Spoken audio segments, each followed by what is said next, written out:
Okay. Hello, my name is Daniel Loughrin. I live in Guelph, Ontario. I'm 32 years old. I run a small business called Upbeat Guitar Studio where I teach kids and basically anybody how to play instruments, mostly guitar, bass, sometimes drums. The space is also used as a live music venue sometimes, like once a month. That's what I'm doing right now. I got a guitar for the first time when it was Christmas and I was in third grade. Um, and I didn't even get the guitar. It was like a rental guitar. So like, there was this like really nice, like Stratocaster guitar under the Christmas tree and it was too big for me. But I really, I just started plucking around on it. And my parents asked me at some point, like, do you want one of these? Like, is this a good idea? And I was like, yeah, sure. And then they bought me this like used, like crappy Strat knockoff thing. And I played that for a while. Um, I had this guitar when I was younger and I played it for a minute and then I stopped playing it. I was just like, I was too young. I couldn't do anything of value on the instrument. And I was just like not driven, like you said, or motivated to practice in any way, shape, or form. But the guitar hung around the house. And I have a brother that's 2 years older than me. And oh, wouldn't you believe it that someone who's 2 years older has 2 years more of like an ability to do anything? Like they can run faster. They're able to form like concrete ideas and like sentences better. They've got bigger And hands. he's got bigger hands. He could play better guitar than me. And then he started playing in bands like shortly after picking up this little guitar and figuring out some power chords. And I mean, I've said this story so many times in my adult life, but I might as well do it and have it recorded so I never have to say it again.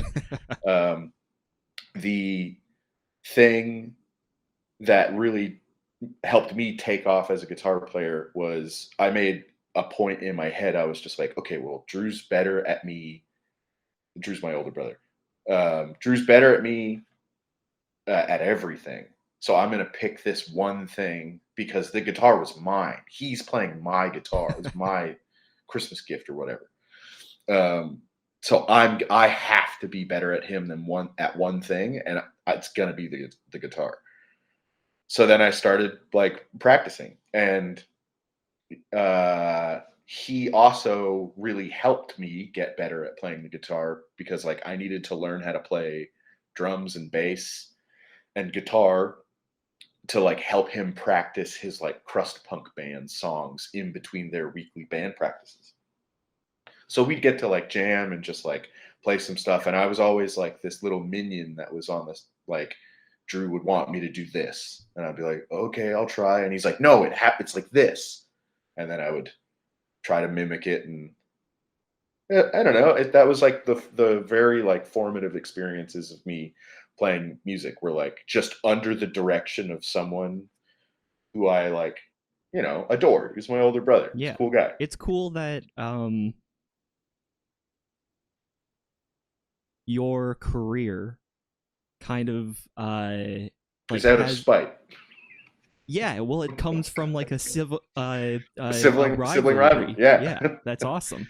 And like that extends through high school as well. Like I was known to my brother's circle of friends as Drew's brother, right? And then when I started playing in my own band, they're like, "Oh shit, Drew's brother! Whoa!"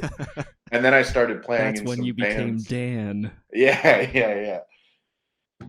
So it was just like this weird thing where, and I guess that happened with my music taste as well. Like, because Drew at that time was like really into this like scuzz gutter punk stuff. Like, I was listening to like Choking Victim and Leftover Crack when I was in sixth grade. That's so sick. It's pretty sick. And like it was those two bands like listening to MP3s on the family computer of like 500 channels or whatever, or Rock the 40 ounce.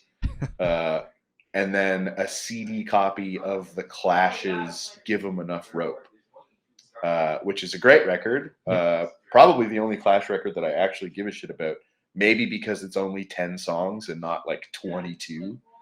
After But you took guitar lessons starting in grade 3, and then kind of that fizzled out. yeah, almost immediately. I think it was about 4 months of like actual guitar lessons. Yeah. Did you And then, ever go back? yeah, so when I started picking it up again when I was in like 6th grade, so that means my brother's in 8th grade Yeah. and he's starting that band. So this is around the time where I was like, oh, okay, I gotta be better than Drew. 6th grade, so 7 or 8 years old or whatever that is. I went back again probably for maybe like another 6 months of lessons, maybe less. Um, but it didn't stick. And then after that, I just never had any formal training until I went to university. The music program at the University of Guelph is like kind of unique. And I'm saying unique.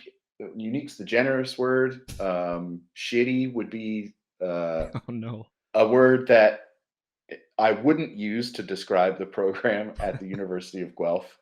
But there's a couple of aspects of it that were like very concerning. Yeah. Um, like the fact that you could get into the performance part of the jazz guitar program. Oh, I guess you had to do an audition to get into the performance part of the program, but you didn't have to do an audition to get into the music program at large.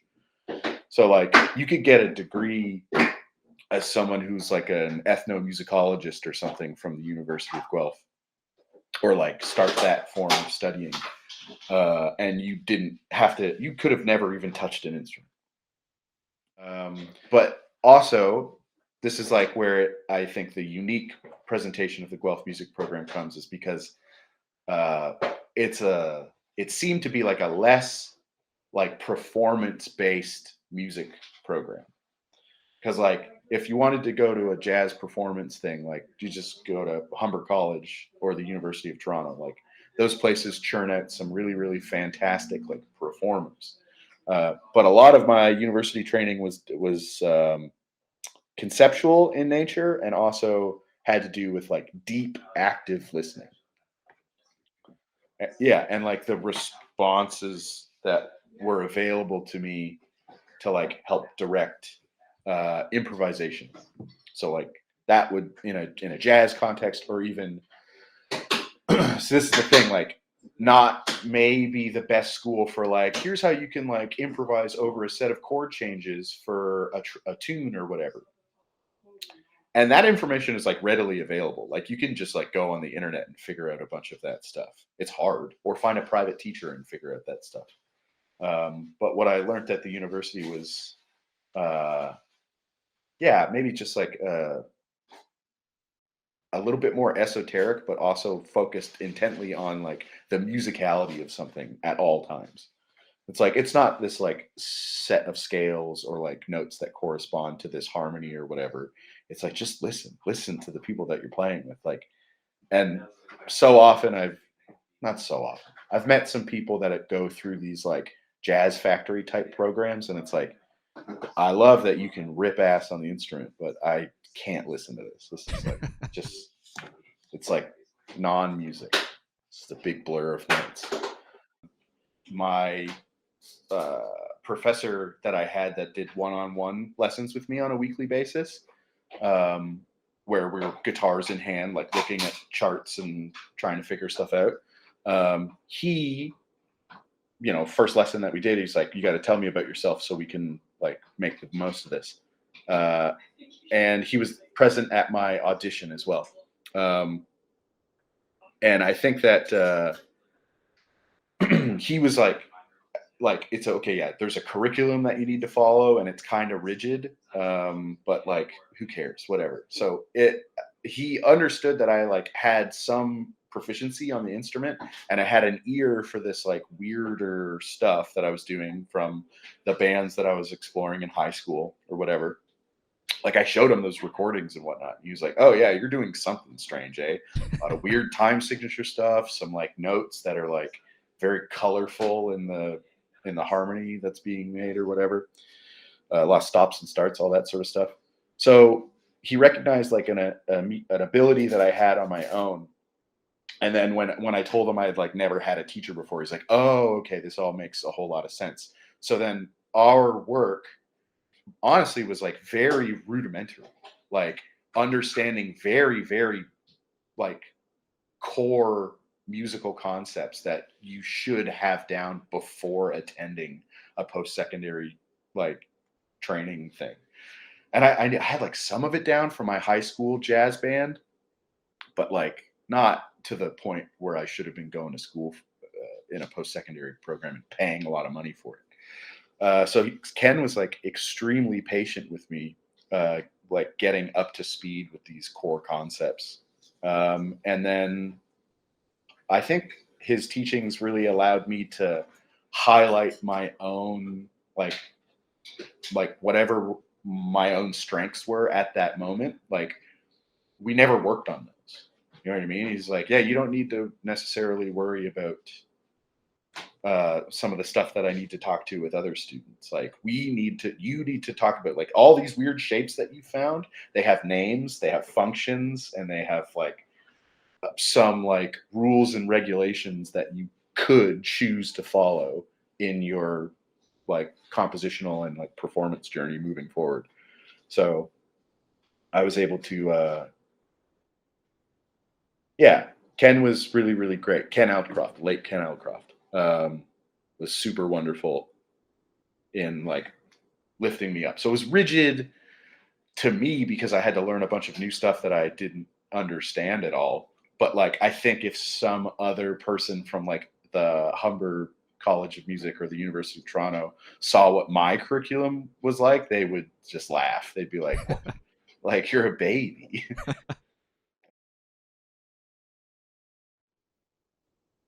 Were you in Benihana?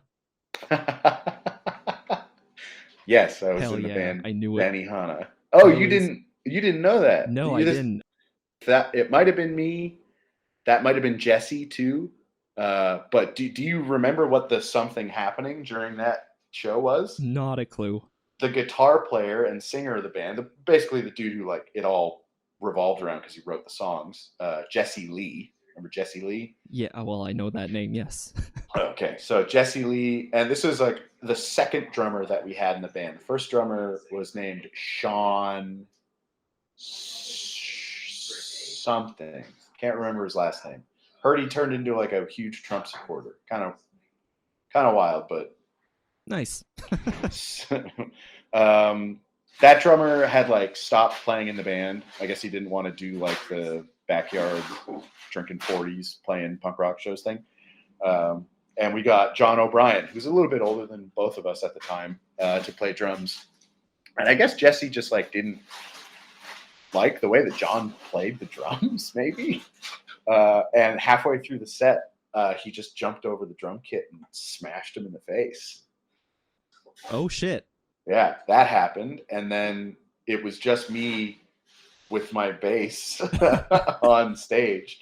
And I think maybe Andy or someone else in the crowd started chanting, Danny Hanna, Danny Hanna. And then I might have made a joke into the microphone about the band. Maybe Jesse came back and said the band was broken. I don't know. But Okay. Well, as an outsider, I thought it was fun, but I also thought it was honest. Yeah, that was a weird one. We played some pretty wild shows, that band. That was a good one. I remember. The first show that no. The first show that I played was with this shitty like metalcore type band where the band was so funny. I played the first two shows. I played them on drums. I thought that's an interesting thing. My first two live performance experiences were on the drums. We played one of those pay to like sell tickets. You know, those like wacky nice. shows. Yeah. And you play at the Cathedral in Toronto. We did one of those shows, and then we played a church somewhere in Ajax. So we didn't even get to do a local show. So you just started out touring. Yeah.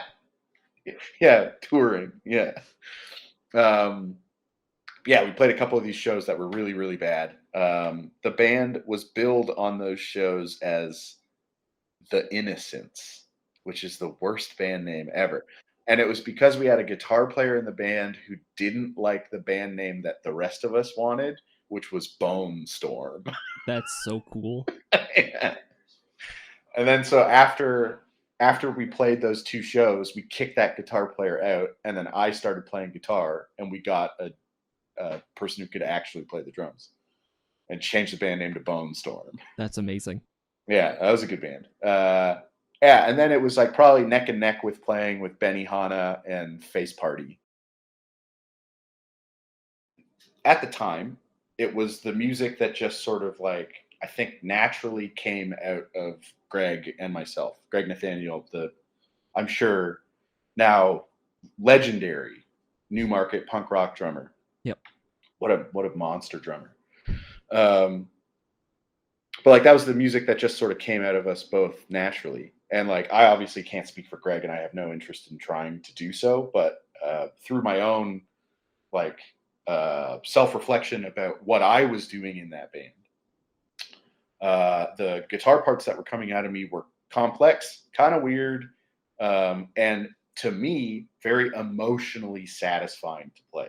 And that's why sometimes we play live. I would bleed a lot because I'd play like really, really hard because it was like emotionally satisfying for me to do this kind of music. Um, what's the word that people use? Cathartic. It was cathartic. Um, and so I'm 33 this year, and like that catharsis in music doesn't really happen much anymore. And this stuff isn't coming from out of nowhere, right? Like it's coming from a place of like when I was younger, why was I like making this like very strange like music that was like really cathartic and like emotionally satisfying for me to make? And the sort of like thing that I've been thinking about in my own head for a bit has been I think I was making that music and it was complicated and I also didn't have any lyrics, right? So I was expressing all of these emotions that I was unable to express using language because I just didn't know that I needed to express it. Uh, so yeah, I've realized that like that early music and the music that I made basically up until like I ended a band effectively at the end of last year was all like the music was being created from that lens, like trying to untangle this like shitty childhood that I had, this like kind of neglectful one. And for me, like, so talking about playing with that band in high school, upon a lot of reflection later in my life, is yeah, it's a direct sort of like response to my upbringing. But I also like learned so much playing with Greg of like experimenting with these like weird time signatures and like we're not calling it weird harmonies and melodies that like maybe we're not like calling them by the names that they have, like, oh, we're going like up a semitone playing flat twos, playing flat five chords or whatever. Oh, this is like a Lydian scale, not major. Like we weren't discussing any of it like that. We're just like when I hit a wrong note, sometimes Greg would be like, yeah, and I was like, yeah, that's the one. Okay, sounds good. That's awesome. And then yeah, we would just like bounce ideas back and forth like a true collaboration would happen. You just bounce them. Yeah, but it's nice to learn how to play with other people and to learn how to express yourself. That's really Mhm. what it was. It was a form of like very intense self-expression, which was necessary for me at the time. It's hard to get motivated to do this type of music that for so long, like the artistic sort of like catalyst for it was this thing that I didn't know. And like now that I'm kind of aware of what this artistic catalyst for making that type of music is, it's the reason why I know it is because I have the language to talk about this stuff now. Talk about like early childhood trauma and like neglectful parents and people being narcissists or whatever. Like, I have the ability to talk about it.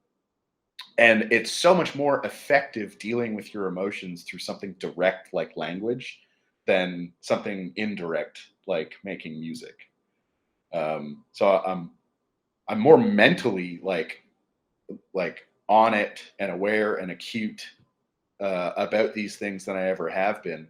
But it kind of like took away this like this bubbling underground, like, oh, I got to get this out because I don't know what it is, and if I don't do it, I kind of go crazy. Like that doesn't happen anymore That's because great. I've matured a little bit and Yeah, my mental health is kind of stabilized that's because of it. awesome. Yeah, it's nice. So I've been trying to work hard on playing some like the stuff that I think I should have been doing when I was in university, like really getting to know how to play through jazz standards and like working with like a trio. I've been trying to do some of that lately.